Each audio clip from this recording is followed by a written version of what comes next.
Good morning all. मेरा नाम है अमन राज महाजन। स्वागत करता हूं आपका। आज के हमारा टॉपिक रहेगा haloalkanes and haloarenes. Haloalkanes and haloarenes. ये क्या है भाई? अब पूरे दिन फोन पे आप हेलो हेलो करते रहते हैं। अब देखिए, ये वो वाला हेलो नहीं है। यहाँ पे हम केमिस्ट्री में जहाँ भी हम हेलो बोलते हैं, उसका मतलब हमारा होता है पीरियोडिक टेबल में हमारा एक ग्रुप होता है। पीरियोडिक टेबल में एक ग्रुप होता है जिसको बोलते हैं हम हेलोजेंस। ठीक है, हम यहाँ पे उसकी बात कर रहे हैं। पहले देख लीजिए हेलो एल्केन्स और हेलो एरीन्स होते क्या हैं। यहाँ पे एल्केन्स आप इसको सेपरेट कर लीजिए। ये अल्केन्स, अल्केन मतलब CH3 CH2 CH2 CH3, ये आपके हो गए एल्केन्स। ठीक है। अरीन्स आपकी क्या होगी? जो आपकी रिंग होती है, जो आपकी बेंजीन रिंग जैसे होती है, ये सब आपको, इनको हम एरीन्स बोलते हैं। हेलो लगा दिया, इसमें क्लोरीन ब्रोमीन या आयोडीन लगा दी, इसमें हेलो लगा दिया तो क्लोरीन ब्रोमीन या आयोडीन। यहाँ पे हम, मैं पूरे लेक्चर में मैं इसको डिमॉन्स्ट्रेट करूंगा एक्स सिंबल से। जहां भी एक्स लगूंगा वहां का मतलब आप समझ जाइएगा वो हेलोजन है।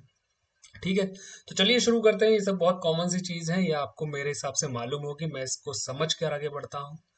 तो सबसे पहले आ जाते हैं कि हम इसको हेलो एल्केन्स और हेलो एरेन को पढ़ना क्यों जा रहे हैं।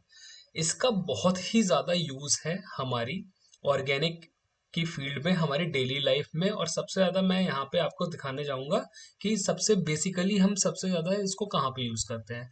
तो कुछ एंटीबायोटिक्स है, उसको बनाने में यूज़ करते हैं। उस एंटीबायोटिक का नाम है क्लोरम फेनिकॉल।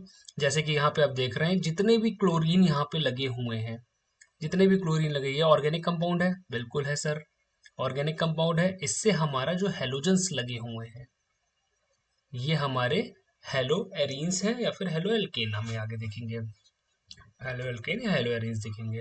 दूसरा देख लिए, एंटी मलेरियंस में यूज करते हैं। एंटी मलेरियंस में क्या यूज किया है हमने? क्लोरोक्विन। क्लोरोक्विन, ये इसका भयानक सा स्ट्रक्चर है, ये देख लीजिए। यहाँ पे कहाँ पे हेलोजन यूज किया है? यहाँ पे। ये हेलोजन किससे अटैच है? सीधे एक बेंजीन रिंग से अटैच है, मतलब एक कार्बन से अटैच है। फिर एक कुछ हमारे हॉर्मोन्स होते हैं जिसमें हमारे हेलोजन ग्रुप्स हमारे अटैच होते हैं, जैसे कि थायरोक्सिन हो गया। ये एक आयोडीन आयोडीन कंटेनिंग हार्मोन है, जो कि ह्यूमन बॉडी से प्रोड्यूस होता है। और इसकी जो, इसी की डेफिशिएंसी जो होती है वो गोइटर करती है। देखिए जैसे यहाँ पे आयोडीन लगे हैं, कितने सारे आयोडीन लगे हुए हैं। तभी कहते हैं भाई साहब, जो नमक खाओ आयोडीन वाला खाओ, थायरोक्सिन हमारा इम्प्रूव रहेगा। तो हम, मैं आपको बस खाली ये दिखाना चाहता हूँ कि यहाँ पर कि जो हमारे हेलो एल्केन या हेलोजिनेटेड कंपाउंड्स जो होते हैं ऑर्गेनिक, वो हमारे कितने यूजफुल होते हैं, उनकी स्टडी हम क्यों कर रहे हैं, ये जानना बहुत ज़रूरी है। फिर आ जाता है एक एनेस्थेटिक, आपका सर्जरी में एक ड्रग यूज होता है, इसको बोलते हैं हेलोथेन। देख लीजिए ये इसका स्ट्रक्चर और कितने ज़्यादा इसमें हेलोजेंस यूज हुए हैं, ब्रोमीन फ्लोरीन। ये देखिए, ये वाला फुल्ली फ्लोरिनेटेड कंपाउंड है। ये यूज होता है in the development as potential blood substitute में। ठीक है, चलिए ये तो मैंने आपको बता दी है कि why we are going to study this haloalkane and haloarene. This is the one of the most important topic of organic chemistry that is occurring in NEET and JEE and even your 12th examinations also. ठीक है, चलिए आगे बढ़ते हैं। सबसे पहले हम हेलोजनेटेड hydrocarbons को हम दो कैटेगरी में पहले हम डिवाइड करेंगे, जैसे कि मैं अपने सारे लेक्चर्स में करता हूँ। पहले मैं डिवाइड करता हूँ बिल्कुल एक फ्लो चार्ट के थ्रू। तो देखिए हेलोजनेटेड यहाँ पे हाइड्रोकार्बन को सबसे पहले मैं यहाँ पे दो चीजों में डिवाइड करूंगा, एक sp3 हाइब्रिडाइज और एक sp2 हाइब्रिडाइज। मुझे, मैं ये मान के चल रहा हूँ आप क्लास 12th में हैं और आपको sp3 और sp2 पता है क्या होता है। तो इसका मतलब ये हुआ, कार्बन जिससे हमारा हैलोजन जुड़ा है वो हमारा sp3 हाइब्रिडाइज, पूरा कार्बन हमारा होगा। और ये वाला कार्बन जिससे हमारा हैलोजन जुड़ा है sp2 हाइब्रिडाइज्ड होगा। ठीक है, जो CX बॉन्ड हमारा यहाँ पे होगा वो sp2 हाइब्रिडाइज से जुड़ेगा। समझ गए? अब sp3 में भी तीन सब कैटेगरीज आ जाती हैं, एक एल्काइल हैलाइड्स, एक एलाइल एलाइलिक हैलाइड्स, एक बेंजाइलिक हैलाइड्स। सबके नाम में ही सबकी डेफिनेशन छुपी है। एल्काइल हैलाइड्स क्या होंगे? हेलोजन जो भी हमारे डायरेक्ट बॉन्ड होंगे एल्काइल से, जैसे कि CH3Cl हमारा डायरेक्ट एल्काइल से बॉन्डेड है। दूसरा हमारा एलाइल हैलाइड्स। एलाइल हैलाइड्स क्या होते हैं? मेरे टर्म्स को बहुत ध्यान रखिएगा, ये बेसिक टर्म्स हैं, अगर ये आपने नहीं अपने दिमाग में बैठा है तो आपके क्वेश्चंस बहुत गलत होंगे। एलाइल हैलाइड्स वो हैलाइड्स होते हैं जिसके एडजेसेंट कार्बन पर जिसके एडजेसेंट कार्बन पर हमारा डबल बॉन्ड लगा हो, उसको हम बोलते हैं एलाइल हैलाइड्स। ये होते हैं एलाइल हैलाइड्स। फिर हमारे आते हैं बेंजाइलिक हैलाइड्स। बेंजाइलिक हैलाइड हमारे वो होते हैं जिसका जो पड़ोस वाला कार्बन है उससे बेंजाइलिक ग्रुप लगा हो। मतलब हमारा हैलोजन एक ऐसे कार्बन से लगा है जिस कार्बन से हमारा एक बेंजाइल ग्रुप लगा हो। ठीक है सर, बहुत सिंपल सी चीज है, कुछ इतना टफ नहीं है। एक हमारा ऐसा halogen that is bonded to an sp3 carbon, जो sp3 कार्बन हमारा एक बेंजीन रिंग से, हमारा एरोमेटिक रिंग से जुड़ा हो। फिर आ जाते हैं हम sp2 हाइब्रिडाइज वाले पे, थोड़ा क्लीन कर दूं, बहुत गंदा बोर्ड कर देता हूँ। फिर आ जाते हैं हम sp2 हाइब्रिडाइज बॉन्ड पे। इसमें हमारे दो तरीके के होते हैं, विनाइलिक हैलाइड्स और दूसरा होता है एराइल हैलाइड्स। विनाइल हैलाइड्स क्या होते हैं? विनाइल मतलब कार्बन कार्बन डबल बॉन्ड, उसी से हमारा हैलोजन जुड़ा हुआ है, उसी को हम बोलेंगे विनाइलिक हैलाइड्स। और एराइल हैलाइड्स का मतलब मैंने आपको पहले ही बताया था, हैलोजन जो कि हमारी एरोमेटिक रिंग से डायरेक्टली बॉन्डेड हो। ये हैलोजेंस हमारे एरोमेटिक रिंग से डायरेक्टली बॉन्डेड हो। देखिए मैंने इस स्लाइड में क्या बताया, हमारे जो हेलोजनेटेड कंपाउंड हैं, हाइड्रोकार्बन्स हैं, यहाँ पे वो हमारे दो कैटेगरी में हमने उसको पहले डिवाइड कर लिया, एक sp3 हाइब्रिडाइज, दूसरा sp2 हाइब्रिडाइज। उसको डिवाइड करने के बाद में मैंने देखा कि sp3 हाइब्रिडाइज है वो तीन सब कैटेगरी में मैं उसको डिवाइड करके चलूंगा ताकि मुझे पढ़ने में आसानी हो। पहला एल्काइल हैलाइड्स। एल्काइल हैलाइड्स क्या होते हैं? वो हेलोजेंस जो हमारे डायरेक्टली sp3 कार्बन से हमारे जुड़े हों, डायरेक्ट एल्काइल ग्रुप से जुड़े हों। दूसरा एलाइल हैलाइड्स, एक हमारा ऐसे हेलोजन जो है वो ऐसे हाइड्रोकार्बन से जुड़ा हुआ है जिसके ऐसे कार्बन से जुड़ा हुआ है जिसके पड़ोस वाला कार्बन हमारा डबल बॉन्ड कंसिस्ट करता हो। तीसरा आ जाता है हमारा बेंजाइलिक हैलाइड्स। जो बेंजाइलिक हैलाइड्स में क्या होता है, हमारा हमारा जो हेलोजन है वो ऐसे कार्बन से जुड़ा हुआ है जो कि जिसके पास में जिस कार्बन से हमारा एक बेंजीन रिंग भी जुड़ी हुई है, एरोमेटिक रिंग भी जुड़ी हुई है। फिर मैं आ जाता हूँ sp2 हाइब्रिडाइज वाले में। दो दो तरीके के होते हैं, विनाइलिक डबल बॉन्ड से डायरेक्ट जुड़ा, एराइल बेंजीन से डायरेक्ट जुड़ा। समझ गए? क्लियर? आगे बढ़ूं? Very good. फिर आ जाते हैं हम नॉमनक्लेचर और ट्रांसलेशन में। देखिए नॉमनक्लेचर इसका बहुत ही ज्यादा आसान है। कार्बन की एक चेन मान लीजिए, अगर जहां पे हमारा क्लोरीन जुड़ा है तो वहां बोल देंगे 1 क्लोरो मेथ एथप्रोब्यूट ब्यूटेन। जैसे कि ये एग्जांपल देख ले, 2 क्लोरोब्यूटेन जुड़ा हुआ है, मतलब टू पे हमारा क्लोरो जुड़ा हुआ है, बाकी हमारा मेथ एथप्रोब्यूट। तो 2 को हम पहले लिखेंगे, फिर क्लोरो लिखेंगे, फिर ब्यूटेन लिख देंगे। बहुत ही आसान है। इसका common name secondary butyl chloride का। सेकेंडरी क्यों बोला सर? सेकेंडरी इसलिए बोला कि ये क्लोरीन हमारा जिस कार्बन से हमारा जुड़ा हुआ है, उस कार्बन वो वाला कार्बन हमारा दो और कार्बन से जुड़े हुए हैं, इसको हम बोलेंगे सेकेंडरी। अगर यही कार्बन हमारा 3 से जुड़ा होता तो हम इसको बोलते हैं टर्शरी, हमारा ब्यूटाइल हैलाइड। फिर आ जाता है हमारा एलाइल ब्रोमाइड। एलाइल ब्रोमाइड क्या होता है मैंने आपको बताया। एलाइल ब्रोमाइड हमारे वो होते हैं जिसके पड़ोस में हमारा जिस कार्बन से हमारा के पड़ोस वाला डबल बॉन्ड कंटेन करता हो, उसको हम बोलेंगे एलाइल। जैसे कि 3 ब्रोमोप्रोपीन, ये हमारा 3 पे मान लीजिए हमने ब्रोमीन जोड़ा, 1 2 3 तीसरे नंबर पे ब्रोमीन है और ये हमारा एलाइलिक ग्रुप लगा हुआ है। क्लोरोफॉर्म सिंपल सी बात है, CH Cl3, सिंपल सा फॉर्मूला है इसका, इसको बोलते हैं ट्राइक्लोरोमीथेन। 3 क्लोरो और एक मिथेन वाले हमारे उससे जुड़ा हुआ था, क्योंकि 3 हाइड्रोजन को रिप्लेस करके हमारा क्लोरीन जुड़ा हुआ था। अब एक यहाँ पे टर्म आता है डाईहैलाइड्स का। डाईहैलाइड्स को हम दो कैटेगरी में बांट देंगे, एक जेम डाईहैलाइड्स, एक विस डाईहैलाइड। जेम का मतलब जेमिनल डाईहैलाइड्स, जेमिनल हैलाइड, और विस का मतलब विसिनल हैलाइड्स। जेमिनल का मतलब यहाँ पे क्या हुआ, एक हमारा जो क्लोरीन है, जो हमारे क्लोरीन है वो हमारा सेम ही कार्बन से जुड़े हुए हैं। और यहाँ पे देखिए हमारे जो क्लोरीन है हमारे, वो डिफरेंट डिफरेंट काम है। जो डिफरेंट डिफरेंट सेल बोलेंगे उनको विसिनल बोलेंगे, जो एक ही कार्बन से दो क्लोरीन जुड़े हुए हैं हमको जेमिनल बोलेंगे। दो कार्बन से जुड़े हुए विसिनल, एक ही कार्बन से जुड़े हुए दो क्लोरीन हमारे जेमिनल। चलिए आगे बढ़ते हैं। फिर आता है हमारे जो यहाँ पे एटॉमिक साइज और हम बॉन्ड लेंथ की कुछ बात करेंगे। इसका कारण क्या है बात करने के लिए, कुछ इसकी आप मान के चलिए फिजिकल प्रॉपर्टीज हैं जो कि हमें बात करनी पड़ेगी कि हमारे अल्काइल जो हैलाइड्स हैं या एराइल हैलाइड्स हैं उसका हमारा क्या रोल प्ले करता है, मतलब उसकी केमिस्ट्री क्या है। तो देखिए यहाँ पे कार्बन और फ्लोरीन, आपको तो पता है ना फ्लोरीन मोस्ट इलेक्ट्रोनेगेटिव है हमारा एलिमेंट है पीरियोडिक टेबल में, तो मतलब जितने भी क्लोरीन ब्रोमीन आयोडीन है कार्बन से हमारे यहाँ पे थोड़े से ज्यादा इलेक्ट्रोनेगेटिव डिस्टेंस है।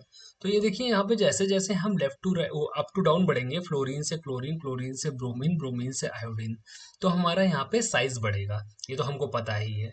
तो साइज बढ़ेगा, साइज बढ़ने के कारण हमारी देखेंगे हम बॉन्ड लेंथ जो है वो हमारी इंक्रीज करेगी। जैसे सी एफ की हमारी 139 है, CCl की हमारे 178, 193, 214, कॉमन सेंस है। जैसे जैसे मान के चलिए ये क्लोरीन है, ये फ्लोरीन है, ठीक है, तो हमारा इसका साइज इतना है, तो इसके पीछे बॉन्ड ऐसा है। अब हमने क्लोरीन की जगह ब्रोमीन ले लिया तो इसका साइज ऐसा है, अब देखिए बॉन्ड लाइन बढ़ जाएगी।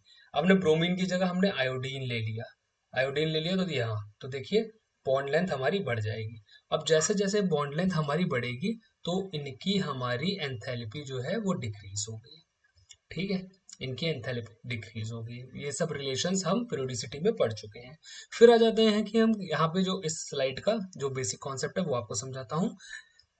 जैसे जैसे हमारा एटॉमिक साइज इंक्रीज होगा तो कार्बन हेलोजन का बॉन्ड जो है वो स्ट्रेच होगा और कमजोर होगा। मतलब कि अगर मैं आपसे कहूं कि इन चारों में से एक दो तीन चार बॉन्ड आसानी से किसका तोड़ सकते हो आप, तो कहोगे सर इसका। क्यों? सर इसकी बॉन्ड लेंथ ज्यादा है, इसकी बॉन्ड लेंथ इससे कम है, इसकी बॉन्ड लेंथ मान के चलिए 4 है तो इसकी बॉन्ड लेंथ 3 है, इसकी बॉन्ड लेंथ 2 है और इसकी बॉन्ड लेंथ 1 है। तो ये वाली हमारी बॉन्ड लेंथ ज़्यादा है तो ये आसानी से हम तोड़ देंगे। बस यही, ये स्लाइड में यही चीज़ मेरे को समझानी थी आपको। नेक्स्ट पे आ जाते हैं। अब भाई हम कैसे बनाते हैं हेलो एल्केन्स को।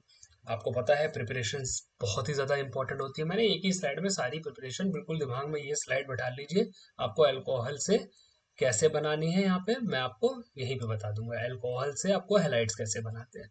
तो अगर आपके पास अल्कोहल है ROH, आपने देखिए इसमें 3 ट्यूब बना रखे हैं मैंने, एक ट्यूब, दो ट्यूब और तीसरा ट्यूब। इसमें हम रिएजेंट डाल दें HCl और जर्नल Cl2 तो हमारा एल्काइल हैलाइड बन के निकलेगा। मतलब ये OH ग्रुप जो है वो हमारा रिप्लेस होके बन जाएगा RX, ठीक है, यहाँ पे हैलाइड आ जाएगा। दूसरा हमारा एक मेथड है जिसमें हम डालते हैं फोस्फोरस हैलाइड्स डालते हैं, PbR3 या PI3 हम डालते हैं उसमें, और हमारा यहाँ पे OH ग्रुप रिप्लेस होके हमारा क्या बन जाएगा, एल्काइल हैलाइड बनेगा। तीसरा और सबसे मोस्ट इंपॉर्टेंट है एक थायोनिल क्लोराइड SOCl2। ये रिएक्शन हमारी सबसे ज्यादा इंपॉर्टेंट आ जाती है क्योंकि ये सबसे अच्छी ईल्ड देती है, हमारी सबसे अच्छी ईल्ड देती है। इसका रीजन क्या है, जैसे ही ये रिएक्शन करते हैं तो इसके बाई प्रोडक्ट निकलते हैं और दो गैस होती है। एक चीज मैं आपको समझाता हूँ, बहुत इंटरेस्टिंग चीज है। कोई भी केमिकल रिएक्शन अगर हो रही हो और उसके प्रोडक्ट में अगर गैस निकल रही है तो वो प्रोडक्ट स्टेबल होगा। इसके पीछे बहुत प्यारी केमिस्ट्री है जिसको चेंज इन एंट्रोपी बोलते हैं। आपके मतलब समझने की इतनी ज़रूरत नहीं है, हायर क्लासेस में अगर आप होते तो बहुत अच्छे से इसको मैं समझाता। उसका कारण ये है कि जब हमारी कोई भी रिएक्शन होती है तो एंट्रोपी चेंज होती है। चेंज इन एंट्रोपी हमारी किसमें सबसे ज़्यादा होती है, गैसेस मॉलिक्यूल्स में होती है। जो एंट्रोपी होती है हमारी सबसे ज़्यादा गैसेस मॉलिक्यूल में होती है, because they are more randomly arranged here and there and they are in motion. तो इसलिए जो हमारे जो जिस भी कोई भी रिएक्शन है उसमें अगर हमारा गैसियस मॉलिक्यूल बाहर लिबरेट हो रहा है तो वो रिएक्शन हमारी बहुत ही ज्यादा फिजिबल होगी, या फिर कह सकते हैं आप उसकी हमारी वो सबसे ज्यादा स्टेबल रिएक्शन होनी होगी। तो सिंपली यहाँ पे थायोनिल क्लोराइड से जब रिएक्शन करते हैं तो दो गैसेस निकलती है SO2 और S, इसलिए this method is most useful method, ठीक है। आ जाते हैं अब एक होता है हमारा हाइड्रोकार्बन रूट का एक, हम यहाँ पे हेलोजन हम जितने भी बनाते हैं ना तो हमने उसमें एक मेथड यूज करते हैं free radical halogenation. Free radical halogenation का मतलब ये हो गया कि हमने जैसे Br2 और Br2 है, Br और Br है, इसको पहले हम रेडिकल में फॉर्म करते हैं तो Br रेडिकल बनता है। ये जाके सीधे आके हमारा कोई भी एल्काइल से, अल्काइल ग्रुप से अटैच होके हेलोजनेशन में जाता है, उसी को हम बोलते हैं हेलो एल्केन हमारा मान के चलिए बन गया। अब इस मेथड में कुछ हमारी कमियां हैं, उसमें कमियां ये है कि इसमें जो ईल्ड आती है वो इसका जो मिक्सचर होता है वो मिक्सचर कॉम्प्लेक्स मिक्सचर में बन के आती है, जैसे मोनो और पॉली हेलो एल्केन बन जाते हैं। मतलब जो हमें डिजायर्ड हमारा प्रोडक्ट है ना, उससे भी हमें एक्स्ट्रा प्रोडक्ट मिलते हैं। तो हमने दो साइंटिस्ट हैं, महाशय हैं फिंकलस्टीन और स्वार्ट्स, उनने पर्टिकुलर एक रिएक्शंस दे रखी हैं, जिसको जो आपकी नेम रिएक्शंस जो कि मोस्ट इंपॉर्टेंट है मान के चलिए, नेम रिएक्शंस तो आप जानते ही होंगे, प्रीवियस ईयर आपने देखे होंगे कि that is most important for your examination. तो एक रिएक्शन है फिंकलस्टीन। फिंकलस्टीन रिएक्शन में क्या है कि एक एल्काइल हैलाइड हमने ऑलरेडी लिया, मान के चलिए मुझे अब, सर अल्काइल हैलाइड से ही अल्काइल हैलाइड क्यों बनाना है, सर मुझे आयोडीन बनाना है यहाँ पे, मुझे आयोडीन बनाना है, मुझे यहाँ पे एक ऐसा अल्काइल हैलाइड बनाना है जिसमें आयोडीन लगा हो।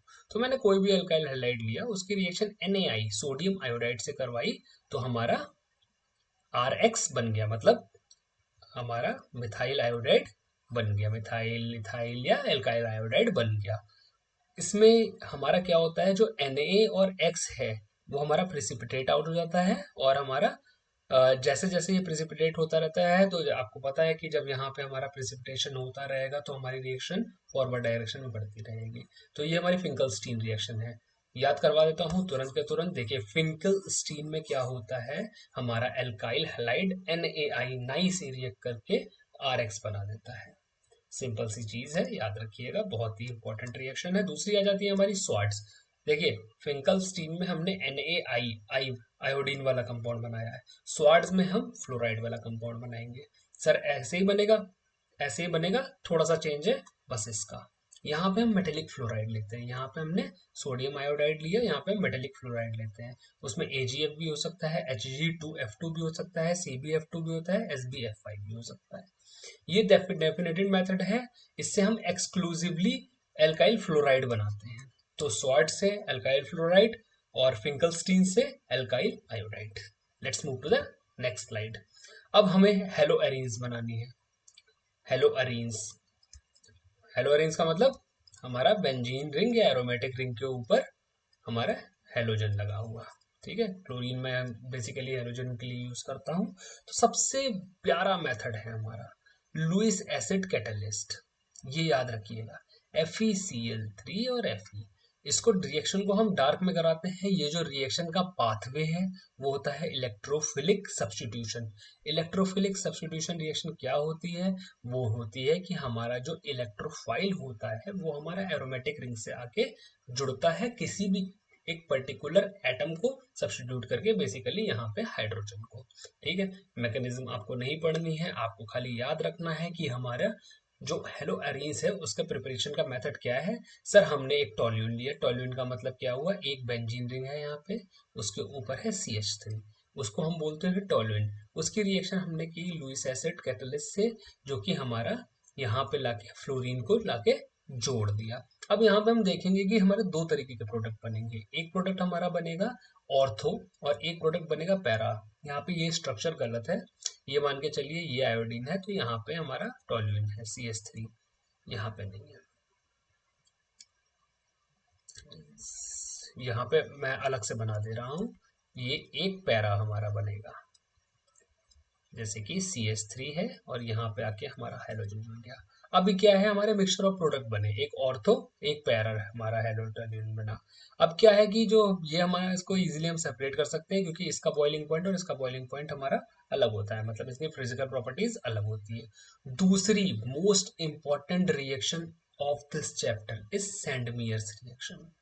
सैंडमियर्स यहाँ से याद रखेंगे, सैंड M से याद रखेंगे, यहाँ पे हम जो यूज करेंगे NH2 यूज करेंगे, थोड़ा सा Mn समझ लीजिए, बस याद रखने के लिए करना है। एक पर्टिकुलर टाइप ऑफ निमोनिक्स है कि सैंडमेयर रिएक्शन में क्या करते हैं, हम लेते हैं एनिलीन, एलिनीन की रिएक्शन हम कराएंगे NaNO2HX से, और ये रिएक्शन हमारी कोल्ड में होती है। NaNO2HX से यहाँ पे हमारा डाइजोनियम सॉल्ट बनता है N2Cl, बेंजीन के ऊपर N2Cl को बोलते हैं डाइजोनियम सॉल्ट। फिर इसका हम Cu2X2 से रिएक्शन करवा के हम इसका आयोडीन का रिप्लेसमेंट करवा देते हैं। यहाँ पे हमारा क्या हो जाएगा, आपका हेलोजन लग जाएगा और ये आपकी अराइल हैलाइड बन गया। देखिए क्या कराया, सैंड मेयर रिएक्शन क्या थी सर, एक बार फिर से बता दिए। सैंड मेयर रिएक्शन में हमने लिया एनिलीन, एलिलीन की रिएक्शन हमने करवाई Na NO2 और HX से। यहाँ पे X हमारा हाइड्रोजन है, हमारा यहाँ पे बेंजीन डाइजोनियम सॉल्ट बना। डाइजोनियम सॉल्ट की रिएक्शन हमने Cu2X2 से कराई। जहाँ भी आप Cu2X2 लिखा देख लें किसी भी तीर के ऊपर, रिएक्टेंट के ऊपर, और यहाँ पे N2C डाइजोनियम सॉल्ट हो तो सीधे जाके आप हमको क्लोरोबेंजीन बना दीजिएगा जाके।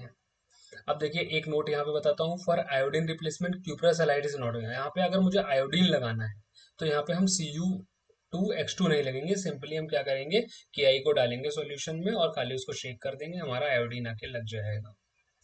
ठीक है, याद रखिए सिंथेसिस क्या है हेलोएरिन्स की, मैंने दो तरीके की बताई, एक इलेक्ट्रोफिलिक सब्स्टिट्यूशन, दूसरा मैंने सैंडमेयर रिएक्शन। इलेक्ट्रोफिलिक सब्स्टिट्यूशन में मैंने टोल्यूइन लिया, टोल्यूइन में मैंने क्या किया, FeCl3 मतलब एक लुईस एसिड ले लिया और रिएक्शन को ये डार्क में करवाया in the presence of halogen. ठीक है, करवाया मैंने, तो हमारा दो कंपाउंड बने, एक ऑर्थो एक पैरा। ऑर्थो कंपाउंड जो बना, ऑर्थो कंपाउंड हमारा जो बना और पैरा कंपाउंड है, उसको हम सेपरेट कर सकते हैं simply by boiling, because they have different melting and boiling point. Okay, दूसरी रिएक्शन सैंडमियर है, सैंडमियर में क्या हमने एनिलीन लिया रिएजेंट, सॉरी एनिलीन हमने सबस्ट्रेट लिया और फिर रिएजेंट हमने लिया NaNO2 प्लस HX, जिससे हमारा डाइजोनियम बने। डाइजोनियम बनने के बाद में हमारा Cu2X2 से हमने रिएक्शन करवा के हमने एराइल हैलाइड बना लिया। बस इंपॉर्टेंट स्लाइड है, याद रखिएगा। फिर आ जाते हैं हमारे फिजिकल प्रॉपर्टीज।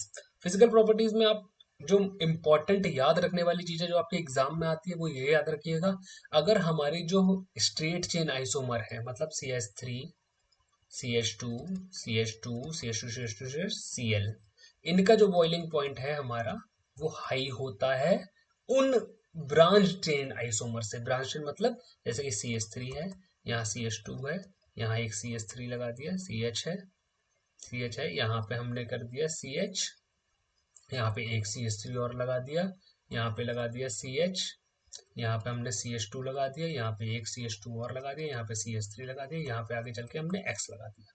तो ये चीज ध्यान रखिएगा कि इसका जो बॉइलिंग पॉइंट है वो ज्यादा होता है। उसका रीजन क्या होता है, उसका रीजन भी आपसे एग्जाम में पूछ लिया जाता है। तो उसका रीजन सिंपल सी बात है, जो सिमेट्री रूल याद रखिएगा। मान के चलिए कि जैसे कि आपका ये आप देखिए यहाँ पे, ये हमारा पैरा जो आइसोमर है यहाँ पे, कि मैं आपको हेलोबेंजीन से सिखाऊंगा। फिलहाल आप इसमें याद रखिएगा, जो स्ट्रेन चेन है उसमें स्ट्रॉन्ग वंडरवॉल फोर्सेस होते हैं। मान के चलिए अगर आप एक कड़ी से कड़ी ऐसे बनाते हुए चलेंगे तो उसमें वंडरवॉल फोर्सेस हमारे स्ट्रॉन्ग होते हैं। सिमिलरली अगर मान के चलिए कड़ी से कड़ी ऐसे बनते हुए चल रही है और ऊपर से आके लोग उसमें जुड़ रहे हैं, तो फोर्स का जो हमारा जो फोर्स ऑफ अट्रैक्शन होगा उसका डिस्ट्रीब्यूशन हो जाएगा। तो इसके कारण जो हमारा जो स्ट्रेट चेन होता है उसमें जो हमारा परफेक्ट देखिए ओरिएंटेशन से हमारे कंपाउंड अरेंज होते हैं, इसलिए इसका बॉइलिंग पॉइंट हमारा ज्यादा होता है इसके रिस्पेक्टिव में। सिमिलरली हम यहाँ पे देखेंगे, अगर हमारे जहाँ डाई हेलोबेंजीन्स हैं उसमें हमने देखा कि जो हमारा एसिमेट्रिक है उसका हमारा फिटिंग जो है वो पुअर होती है, और जो हमारे सिमेट्रिक होता है उसका हमारी फिटिंग जो होती है वो हमारा परफेक्ट होती है। Para isomers have high significantly higher melting points because their symmetry allows them to fit perfectly into a solid crystal. इसलिए जो हमारा पैरा वाले कंपाउंड्स होते हैं, पैरा हाइड्रोजनेटेड कंपाउंड होते हैं, दैट आर मोर स्टेबल।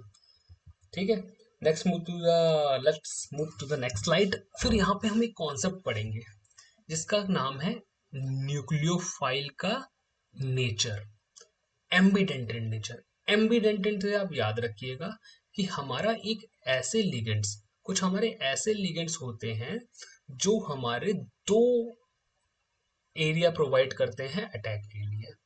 ठीक है, यहाँ पे मान के चलिए मैंने लिया है CN का, तो कार्बन और नाइट्रोजन। अब क्या है, अटैक बाय कार्बन सेंटर। यहाँ पे दो तरीके से अटैक हो सकता है, एक कार्बन सेंटर से और एक नाइट्रोजन सेंटर से। जो कार्बन सेंटर से अटैक होता है उसको हम एल्काइल साइनाइड्स बोलते हैं, और अटैक अगर हमारा नाइट्रोजन सेंटर से होगा तो हम उसको आइसोसाइनाइड्स बोलेंगे। सिमिलरली NO2 एक और एग्जांपल ले लेते हैं। यहाँ पर हमारा क्या होगा, अगर नाइट्रोजन सेंटर से हमारा कोई अल्काइल आके जुड़ता है तो उसको हम नाइट्रो एल्केन्स बोलते हैं। तो यहाँ पे हमारी दूसरी साइड ऑक्सीजन की भी है, अगर हमारा यहाँ पे जो एल्काइल ग्रुप है वो ऑक्सीजन से आके जुड़ता है तो हम इसको नाइट्राइट्स बोलते हैं। क्या बोलते हैं? नाइट्राइट्स। ये याद रखिएगा। तो सर, एम्बिडेंटेड न्यूक्लियोफाइल आपने क्या बताया? मैंने एम्बिडेंटेड न्यूक्लियोफाइल वो बताया जो आके हमारे एल्काइल से जुड़ेंगे तो अलग अलग नेचर की प्रॉपर्टी शो करेंगे। जैसे कि हमने साइनाइड का एग्जांपल लिया। साइनाइड हमारा एक न्यूक्लियोफाइल है, इसके दो अटैकिंग साइड है, एक कार्बन और एक नाइट्रोजन। सिमिलरली हमारा NO2 हमारा एक न्यूक्लियोफाइल है जो कि हमारा दो तरीके से अटैक कर पाएगा, एक नाइट्रोजन की तरफ से, एक ऑक्सीजन। अगर नाइट्रोजन की तरफ से करेगा तो हम उसको नाइट्रोएल्केन बोलेंगे, अल्काइल ग्रुप पे अटैक किया। और अगर वो ऑक्सीजन की तरफ से अटैक करेगा तो हम उसको क्या बोलेंगे? Alkyl nitrates, nitrites. ठीक है। अब हमारे यहाँ पे बहुत ही इंपॉर्टेंट फॉर्म ऑफ रिएक्शंस हमारे यहाँ पे शो करते हैं हमारे अल्काइल हैलाइड्स, जिसको हम बोलते हैं न्यूक्लियोफिलिक सब्स्टिट्यूशन रिएक्शंस। तो ये हमारी दो तरीके की बेसिकली हम यहाँ पे पढ़ेंगे। एक होता है SN2। SN2 को हम बोलते हैं सब्स्टिट्यूशन न्यूक्लियोफिलिक बाइमोलिक्यूलर रिएक्शन। दूसरा हम पढ़ेंगे SN1, उसको हम बोलते हैं सब्स्टिट्यूटेड न्यूक्लियोफाइल यूनिमोलिकुलर रिएक्शन। ठीक है, पहले हम SN2 पढ़ लेते हैं, फिर हम SN1 पढ़ेंगे। SN2 में क्या होता है? हमारा एक अल्काइल हैलाइड है CH3Cl। इसमें हमारा एक न्यूक्लियोफाइल का जो अप्रोच होगा OH, हमारा न्यूक्लियोफाइल है, इसका अप्रोच होगा, ये आके हमारा इस कार्बन से जुड़ जाएगा और हमारा कुछ इस तरीके से इंटरमीडिएट आपको ट्रांजिशन स्टेट यहाँ पे दिखेगी। यहाँ पे ट्रांजिशन स्टेट दिखेगी। ये हाई एनर्जी प्लेनर मूवमेंट है। इसमें कार्बन साइमल्टेनियसली बॉन्डेड है 5 एटम से। ये जो 5 एटम्स है, आप कहेंगे इसकी वैलेंसी तो सर 4 होती है 5 से, ये हमारे वर्चुअल बॉन्ड्स होते हैं। ये वाले हमारे वर्चुअल बॉन्ड्स होते हैं, क्योंकि यहाँ पे एक बॉन्ड टूट रहा होता है, ब्रेकिंग हो रही होती है एक बॉन्ड की, और एक बॉन्ड का फॉर्मेशन हो रहा होता है। तो यहाँ पे क्लोरीन मॉलिक्यूल हमारा बाहर आ जाएगा। इसी को हम बोलते हैं न्यूक्लियोफिलिक सब्स्टिट्यूशन रिएक्शन। इसकी कुछ प्रॉपर्टीज हैं जो कि मोस्ट इंपॉर्टेंट है, एग्जाम में आती है, वो पढ़ेंगे। तो सबसे पहले देखिए, यहाँ पे आप एक चीज नोटिस करेंगे, जो न्यूक्लियोफाइल है वो अटैक पीछे से कर रहा है, तो nucleophile attacks from the back side. दूसरी प्रॉपर्टी क्या है? ट्रांजिशन स्टेट जो है वो हाई एनर्जी प्लेनर मूवमेंट है। फिर तीसरी हमारी प्रॉपर्टी क्या है? यहाँ पे देखना, जहाँ पे हमारा क्लोरीन लगा था उसके अपोजिट से OH जुड़ा है, तो हम इस कॉन्फ़िगरेशन को बोलेंगे कि इन्वर्जन ऑफ कॉन्फ़िगरेशन हुई है। ठीक है। The 3CH bond snap inside out, मतलब पहले देखिए हाइड्रोजन ये सब इस साइड थे, दूसरे ये ऐसे करके मुड़ गए, जैसे कि किसी के छाता छाता देखिए, छाता ऐसे है, और क्या हुआ, तेज हवा चली तो छाता बिल्कुल पलट गया। तो यहाँ पे जो छाता पलटा है वो आपके हाइड्रोजन्स लगे हुए हैं। तो देखिए यहाँ पे हमारा बैक साइड। अब इसकी हमें कुछ प्रॉपर्टी पढ़ लेते हैं, इसके काइनेटिक्स और कुछ रूल्स। अगर हम इस रिएक्शन के रेट की बात करें तो इस रेट ऑफ द रिएक्शन जो होगी हमारी, वो डिपेंड करेंगी सबस्ट्रेट पे, ये हमारा सबस्ट्रेट है, और दूसरा हमारा न्यूक्लियोफाइल पे। तो ये ऑर्डर ऑफ रिएक्शन हमारा क्या हो गया? एक इसका हो गया, एक इसका हो गया, तो सेकेंड ऑर्डर रिएक्शन हो गया। Nucleophilic substitution bimolecular reaction second order की होती है। Nucleophilic substitution bimolecular second, SN2 second order की होती है। रिएक्टिविटी इसमें 1 डिग्री की हमारी सबसे ज्यादा होगी, 2 डिग्री की सबसे ज्यादा होगी, उसके बाद 3 डिग्री की उसके बाद। इसका रीजन मैं शॉर्ट में समझा देता हूँ। मान के चलिए यहाँ पे CH3 और CH3 ग्रुप लगे हैं, तो ये 3 डिग्री कहलाएगा। अब मान के चलिए यहाँ पे CH3 ग्रुप है, ये हमारे बल्कि ग्रुप्स आ गए, ये हमारे बल्कि ग्रुप्स हो गए। तो ये OH का जो अटैक है उसको घुसने के लिए जगह ही नहीं मिलेगी, इसलिए जो हमारी 1 डिग्री हमारे अल्काइल हैलाइड्स होते हैं उसकी SN2 में हमारी रिएक्टिविटी ज्यादा होती है with respect to 2 degree and 3 degree. ठीक है। फिर ये मैंने यहाँ पे देखिए रीजन यहाँ पे लिख रखा है कि जो बल्कि सब्स्टिट्यूएंट है फिजिकली ब्लॉक कर देते हैं। नेक्स्ट स्लाइड में आते हैं, पढ़ेंगे SN1 रिएक्शन। SN1 रिएक्शन हमारी क्या होती है? वो 2 स्टेप की रिएक्शन होती है। पहले स्टेप में एक सबस्ट्रेट खाली इन्वॉल्व होता है, इसलिए फर्स्ट ऑर्डर रिएक्शन कहलाती है ये, क्योंकि इसमें सबसे पहले क्लोरीन टूटता है। सबसे पहले क्लोरीन टूटता है, मान के चलिए क्या मैं बताना चाह रहा हूँ, जैसे कि आपका CH3Cl है, कार्बन H H H, एक लगा हुआ है Cl, तो पहले Cl उठ के चला जाएगा। यहाँ पे क्या होगा? पॉजिटिव एक इंटरमीडिएट बनेगा, पॉजिटिव चार्ज, इसको हम बोलेंगे कार्बोकैटायन इंटरमीडिएट। उस वाली रिएक्शन में हमारा कोई इंटरमीडिएट नहीं बन रहा था। ये जो इंटरमीडिएट कार्बोकैटायन है यहाँ पे देखिएगा, ये जो बना हुआ है, अब इसमें दो फेजेस हैं अटैक के, एक टॉप अटैक होगा, एक बॉटम अटैक हो सकता है न्यूक्लियोफाइल का। तो इस कंपाउंड में हमारा रेसमिक मिक्सचर हमारा ऑब्टेन होता है। अब रेसमिक मिक्सचर क्या होता है, मैं अभी आगे वाली स्लाइड में आपको समझाऊंगा कि रेसमिक मिक्सचर क्या होता है। इसमें क्या है कि हमारा जो 3 डिग्री है वो सबसे ज्यादा स्टेबल होगा, फिर 2 डिग्री, फिर 1 डिग्री। क्यों 3 डिग्री? आपने देखा होगा कि इसमें हमारी जो है वो ट्रांजिशन स्टेट बन रही है, ट्रांजिशन स्टेट बन रही है, सॉरी इंटरमीडिएट बन रहा है। इंटरमीडिएट कौन सा बन रहा है? कार्बोकेटायन। ये हमने जनरल ऑर्गेनिक केमिस्ट्री में पढ़ा है कि जो 3 डिग्री कार्बोकेटायन है वो हमारा मोस्ट स्टेबल बनता है। तो फर्स्ट स्टेप में हमारा जो कार्बोकेटायन बन रहा है वो हमारा स्टेबल होता है 3 डिग्री से। फिर उसके बाद में आके न्यूक्लियोफाइल आके वहां पे जुड़ जाता है। ठीक है, अब समझते हैं डिफरेंस। बहुत समझना जरूरी है, इसके लिए मैंने अलग से एक स्लाइड इसीलिए बनाई है कि SN1 मैकेनिज्म और SN2 मैकेनिज्म में अक्सर लोग कंफ्यूज होते हैं, तो यहाँ पे डिफरेंस आप देख लीजिए। SN1 मैकेनिज्म में हमारा क्या होता है, जो दो स्टेप्स हमारी की मतलब रिएक्शन होती है, एक कार्बोकेटाइन का इंटरमीडिएट का फॉर्मेशन, दूसरा हमारा मतलब अटैक ऑफ न्यूक्लियोफाइल जो कि फॉर्मेशन करता है प्रोडक्ट का। फिर क्या है, फर्स्ट ऑर्डर रिएक्शन होती है, इसमें रेसमाइजेशन होता है, मैंने बताया था ऊपर से या फिर नीचे से हमारा न्यूक्लियोफाइल आ जाता है, तो इसमें रेसमिक मिक्सचर बनता है। तो ये 3 डिग्री, 2 डिग्री, 1 डिग्री, ये रिएक्टिविटी ऑर्डर है। 3 डिग्री अल्काइल हैलाइड हमारे ज्यादा रिएक्टिव होंगे SN1 में, या फिर आप कह सकते हैं कि SN1 रिएक्शन हमारे कौन देते हैं, जो हमारे 3 डिग्री अल्काइल हैलाइड्स होंगे। फिर आ जाता है कार्बोकेटाइन की स्टेबिलिटी। ठीक है, यहाँ पे ड्राइविंग फोर्स भाई रिएक्शन क्यों हो रही है, क्योंकि भैया हमारा कार्बोकेटाइन है वो हमारा स्टेबल बना रहा है, इसलिए हमारी रिएक्शन बनेगी। फिर हमारा क्या है, SN2 में फर्स्ट स्टेप में हमारा ट्रांजिशन स्टेट जो आती है, ट्रांजिशन स्टेट मैंने आपको दिखाई थी, जो हमारी ट्रांजिशन स्टेट है ये प्लेनर ट्रांजिशन स्टेट आती है। और जो ऑर्डर ऑफ रिएक्शन है वो सेकंड ऑर्डर है, क्योंकि पहले स्टेप में न्यूक्लियोफाइल भी आके जुड़ रहा होता है उस कार्बन आइटम से, इसलिए ये जो हमारी सेकंड ऑर्डर रिएक्शन कहलाती है, क्योंकि इसमें जो पहला ही जो स्टेप है, पहला ही जो स्टेप है, जो एकमात्र स्टेप है, उसमें हमारा न्यूक्लियोफाइल और सबस्ट्रेट दोनों इन्वॉल्व है। ठीक है, फिर इसमें इन्वर्जन कॉन्फ़िगरेशन होती है। क्यों? क्योंकि एक तरफ तो न्यूक्लियोफाइल जुड़ा, एक तरफ तो हमारा लीविंग ग्रुप जुड़ा हुआ है, जो हैलोजन है वो जुड़ा हुआ है, तो कहाँ से आएगा न्यूक्लियोफाइल? ऑब्वियस सी बात है पीछे से आएगा, और जैसे पीछे से आता है जो हाइड्रोजन होते हैं उनका इन्वर्जन हो जाता है। ठीक है, reactivity order 1 degree, 2 degree, 3 degree. क्यों? 1 डिग्री जो होता है उसमें स्टेरिक हिंड्रेंस हमारा कम होता है, तो आप जिस सबस्ट्रेट में आप देखेंगे स्टेरिक हिंड्रेंस कम है, वो हमारा SN2 से बेसिकली जा रहा होगा। ठीक है, for a given alkyl halide the leaving group reactivity is Ri, Rb और Cs। तो मैंने आपको पहली स्लाइड में बता दिया था क्यों Ri पहले टूटेगा, क्योंकि भाई इसका साइज बड़ा है, तो इसमें बॉन्ड लेंथ बड़ी हुई है, बॉन्ड लेंथ बड़ी है तो अब ये बॉन्ड आसानी से टूट जाएगा। ठीक है, let's move to the next slide. I think this is the most important slide for stereochemistry. अब मैंने आपको दो टर्म बताए थे, एक इन्वर्जन ऑफ कॉन्फ़िगरेशन, जो कि मैंने आपको बहुत आराम से समझा दिया था कि ऐसा होता है कि हमारा ये जो कार्बन होता है उसके पास जो अटैक होता है वो पीछे से अटैक होता है, तो हमारी जो उसकी स्टीरियोकेमिस्ट्री है वो हमारी चेंज हो जाती है। मतलब पहले सामने से एक लिविंग ग्रुप जुड़ा था, अब जो दूसरा घर जगह हमारी दूसरी जगह से अटैक किया है, तो हम उसको बोलते हैं इन्वर्जन ऑफ कॉन्फ़िगरेशन। फिर आ जाता है हमारा रेसमाइजेशन ऑफ कॉन्फ़िगरेशन। उसमें क्या होता है कि हमारा जो कंपाउंड बनता है वो हमारा 50-50 मिक्सचर होता है डेक्स्ट्रो और लीवो मॉलिक्यूल का। डेक्स्ट्रो और लीवो मॉलिक्यूल क्या होते हैं? डेक्स्ट्रो और लीवो मॉलिक्यूल होते हैं, मान के चलिए कि हमारा एक, पहले मैं इसको समझाने से पहले बताऊंगा आपको कायरलिटी, कि कायरलिटी क्या होती है। कायरलिटी हमारी, अगर मैंने बोला कि इस कंपाउंड में कायरलिटी है, तो उसका मतलब ये होगा कि उसके पास कायरल एक सेंटर होगा। एक कायरल सेंटर क्या होता है?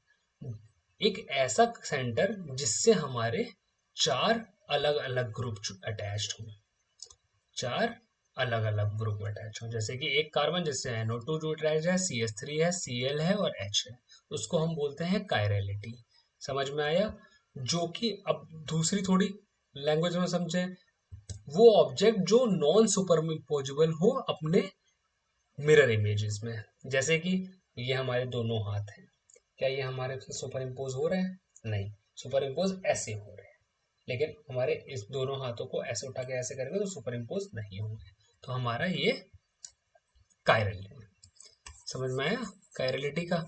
Chiral compound is a compound, chiral carbon is a carbon जिससे हमारे चार अटैच अलग अलग ग्रुप हों।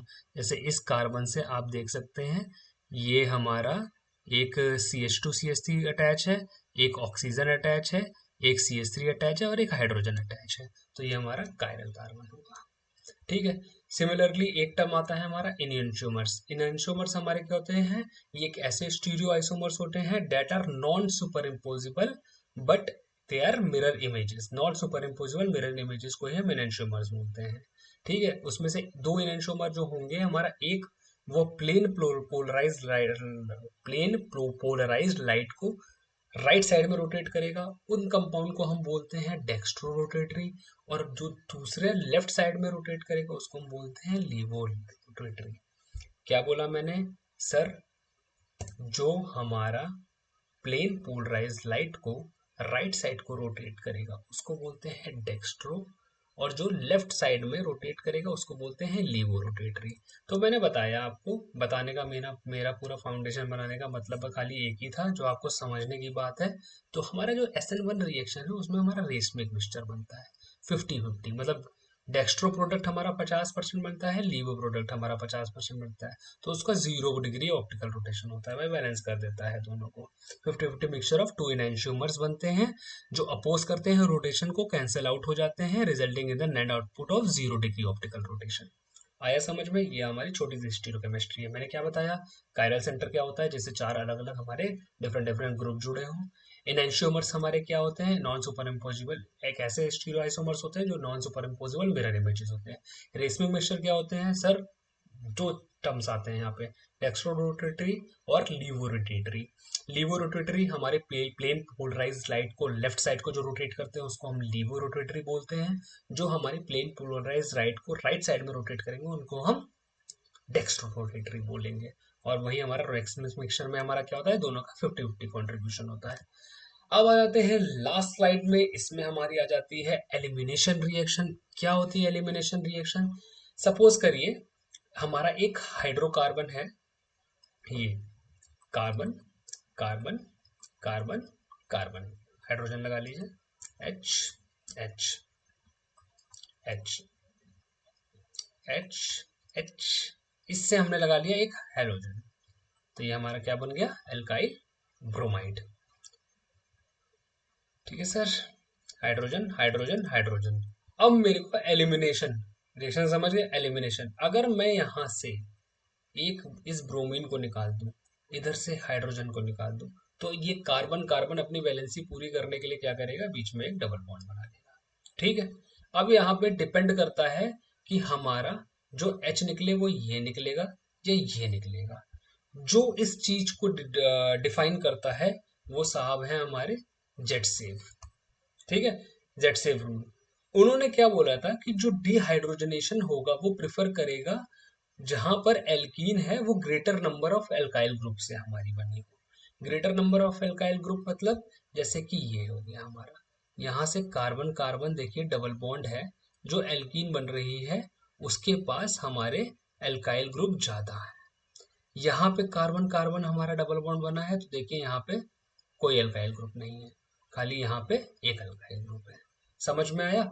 जेटसेव साहब ने क्या बोला, जेटसेव ने बोला कि हमारा जहां से एलिमिनेशन हो रहा है वहां पे हमारा जो डबल बॉन्ड फॉर्म होगा वो हमारा उस जगह से होगा जहां पे हमारे greater number of alkyl group जुड़े हो।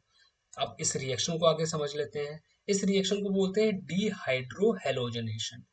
डिहाइड्रोहेलोजनेशन मतलब हमने यहाँ से हाइड्रोजन और हेलोजन दोनों को डिहाइड्रेट कर दिया, निकाल दिया। तो हम इसमें हम क्या यूज करेंगे, पोटेशियम हाइड्रोक्साइड यूज करेंगे और इसमें हम हीट करेंगे। तो यहाँ पे रिमूवल हो जाएगा बीटा हाइड्रोजन का, ये अल्फा पोजीशन है, ये बीटा पोजीशन है। ठीक है, तो यहाँ से ब्रोमीन इस हाइड्रोजन को लेके निकलेगा तो हमारा ये प्रोडक्ट बनेगा, ये हमारा मेजर प्रोडक्ट होगा, two alkyl group attach to the double bond. यहाँ पे डबल बॉन्ड से हमारे दो एल्काइल ग्रुप हमारे जुड़े हुए हैं, आप देख सकते हैं कि ये दो हमारे एल्काइल ग्रुप जुड़े, तीन है, यहाँ पे टू लिखा हुआ है, मतलब ज्यादा एल्काइल ग्रुप हमारे जुड़े हुए हैं। तो ये हमारा मेजर प्रोडक्ट हमारा कहलाएगा। और ये हमारा टर्मिनल जो एल्काइन है, एल्कीन है, ये हमारा माइनर प्रोडक्ट है, only one alkyl group it is attach. समझ में आया आपको? एलिमिनेशन रिएक्शन का मतलब हो गया डिहाइड्रोहेलोजनेशन, जो कि हम पोटेशियम हाइड्रोक्साइड और हम हीट की प्रेजेंस में करेंगे। यहाँ पे हाइड्रोजन का रिमूवल होगा और हाइड्रोजन के साथ हेलोजन का भी रिमूवल होगा, इसलिए हम डिहाइड्रोहेलोजनेशन बोलते हैं। मेजर प्रोडक्ट हमारा कौन सा बनता है, जो जेटसेव रूल डिसाइड करता है। जेटसेव साहब बोलते हैं कि हमारा डबल बॉन्ड का फॉर्मेशन वहां पे होगा जहाँ में हमारे ज्यादा number of carbon atom attach होंगे। आई थिंक आपको ये लेक्चर के जो इम्पोर्टेंट टर्म्स हैं वो समझ में आ गए होंगे। मैं आपको फिर भी प्रेफर करूंगा कि आप NCERT को ज़रूर देखें, ये मैंने आपको उसी में से पढ़ाया है। और कोई भी डाउट हो तो मुझे कमेंट में बताइएगा, मैं उसका अलग से वीडियो बना दूंगा या फिर आपको उसी में रिप्लाई कर दूंगा। Thanks a lot.